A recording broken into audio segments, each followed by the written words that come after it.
como que era namorar na década de 1970? O que vocês tinham como as condições mínimas para poder casar? Então, hoje muitos namoros assim se prolongam porque os casais querem ter um local assim que proporcione conforto, né? Para poder dar esse passo, né? Como que era a realidade de vocês na época? Posso falar? Primeiro pobres. Hein, Júlio? Zé, primeiro pobres. Bom, eu sou filha de nordestinos, né?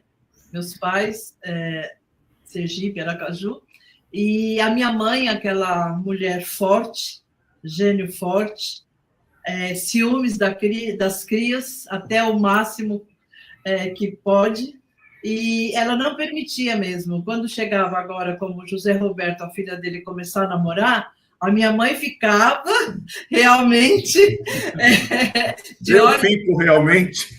de olhos arregalados. Eu sei. Ela realmente ficava de olhos arregalados e, olha, aí na minha cria não vai tocar, né? Então, era bem difícil, Júlia, era bem difícil namorar naquela época. Uma porque, por conta do gênio da minha mãe, por conta dela ser como era, uma mulher muito amorosa, uma mãe carinhosa, uma mãe do abraço forte, uma mãe da palavra boa, uma mãe maravilhosa. Mas nessa questão do namoro, ela colocava muito empecilhos para namorar.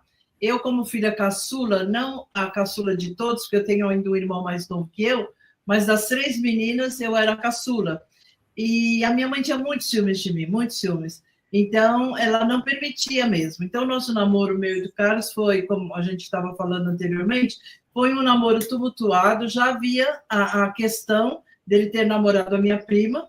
Então, ele teve toda a liberdade na casa da minha mãe. E quando ele desistiu, começou a namorar comigo, a minha mãe fechou o tempo. Então, ele já não tinha mais aquela liberdade na casa dos meus pais, já não podia abrir a panela como ele fazia para se servir, então já não frequentava tanto a minha casa, e nós namorávamos o mesmo, de verdade, sentados no sofá, a minha mãe fazendo tricô e crochê o tempo todo. E ali sentadinhos, a televisão ligada, minha mãe fazendo os trabalhos manuais dela, nós não podíamos nos beijar na frente dela, nós não podíamos sair, por exemplo, quando o Carlos ia embora, eu saía para despedir dele no portão, ela saía na janela, então era aquela vigia total. A caminho da igreja, a gente, na época, como o Carlos disse, pobres, não tínhamos carro, não tínhamos condições, era tudo a pé. Então, nós falávamos assim, bom, vamos acelerar para a gente trocar um beijinho. Aí minha mãe acelerava. Aí a gente ficava para trás, a minha mãe dava dor na perna e começava a mancar e ficava do nosso lado. Então, era esse o contexto, era bem interessante e muito difícil, né, velho? Mas, como todo adolescente, todo jovem, a gente dava os jeitinhos, né?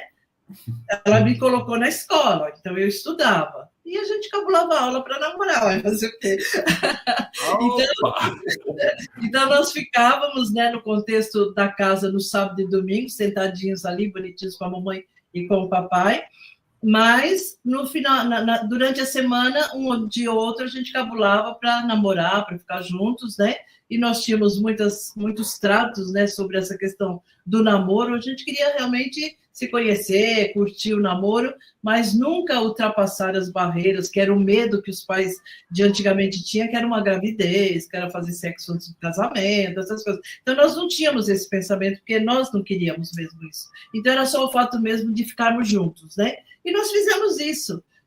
Mas a mamãe era desse jeito. Então, foi bem difícil. O Carlos aguentou uma barra pesada.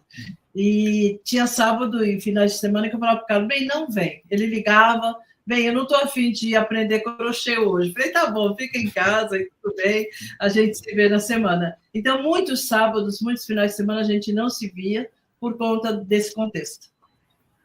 E você, Carlos? O histórico meu, né, de ter namorado a prima de primeiro grau dela, filha de uma das irmãs da minha sogra, né, tia Nelite, uma querida. Bom, de todo esse pessoal que a gente está falando aqui, alguns, óbvio, a maioria já estão na eternidade com o Senhor, e a gente só tem as melhores memórias, né? Não ficaram mágoas, ressentimentos, nada, nada, nada. Não obstante, naquele período, a gente mentia pra caramba para poder se encontrar, né? Tanto eu quanto ela começamos a trabalhar muito cedo, né? Com 14, 15 anos de idade, a gente já tinha saído para o trabalho, então a gente criava possibilidades, né? Então, vezes eu saía do meu trabalho aqui no centro de São Paulo, ia tomar um café com ela, almoçar com ela onde ela trabalhava, e, enfim, coisa da escola. Enfim, nós dávamos os nossos jeitos para ficarmos juntos, dentro, inclusive, desses acordos que nós tínhamos. Para aqueles tempos, isso era absolutamente necessário, até para que nós pudéssemos nos conduzir dentro da comunidade de fé com uma certa dignidade, com credenciamentos, enfim. Então, havia um acordo entre nós de nos casarmos sem ter tido relações sexuais e tal. Isso era uma coisa que a gente seguiu sem grandes problemas, até porque o meu desejo de casar logo com a Lau era muito grande, né? E eu trabalhei muito para que isso acontecesse. Então, tanto que o nosso namoro noivado durou menos de 3 anos, né, para que a gente pudesse ter uma vida melhor, uma vida mais tranquila, enfim, enquanto jovens, né? Então, foi esse período, mas eram umas manobras, Júlio, Zé.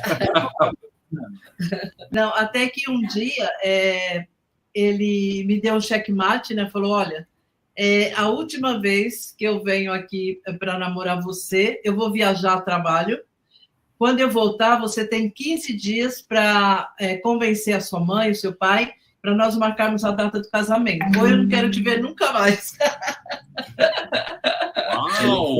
Foi pesado, deu checkmate, deu uma carteirada. Deu uma carteirada. A situação era tão pesada que ele não aguentava mais. Era muito ruim. Aí ele falou, bem, olha, é assim, eu vou a trabalho viajar, mas você tem 15 dias para resolver essa situação, ou acabou, não quero ver mais. Aí eu me senti coagida, falei, meu Deus, eu quero casar com esse homem, como é que eu faço, né?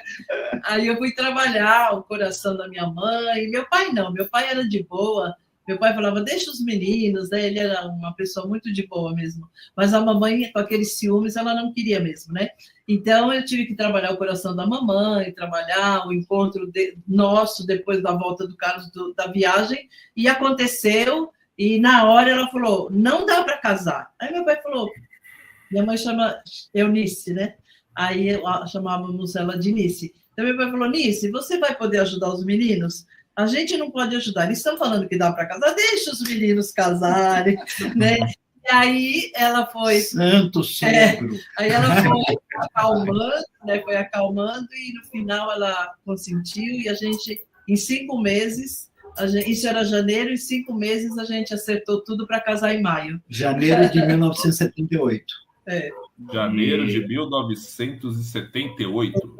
Eu voltei dessa viagem e aí tivemos essa conversa. Eu conversei com minha sogra e meu sogro. Foi uma conversa muito dura. Ela insistia em que não dava, e até que saímos de lá com a data marcada e tal, dia 27 de maio. Então, tínhamos 5 meses para montar toda a estrutura para fazer o casamento. Não foi fácil, não. Eu sofri muito porque a gente... Quer dizer, Lau e eu, nós buscávamos ser, para com os nossos pais, muito corretos. Obedientes. Muito corretos, muito obedientes, sinceros, para com a comunidade. Era uma comunidade conservadora, fundamentalista, na verdade. Nós já éramos líderes, né, naquele tempo. E para liderar, a gente tinha que ter uma vida muito casta, né? Então, era uma pegada. Então, eu queria me livrar daquele jugo todo para poder ter uma vida mais tranquila, e como casados nós tivemos uma vida muito mais tranquila do que aqueles 3 anos entre 75 e 78, quando foi o tempo de nosso namoro e noivado. Na verdade, nós estamos completando, o ano passado para esse ano, 50 anos de relacionamento, namoro, noivado e casamento. Uau! Parabéns!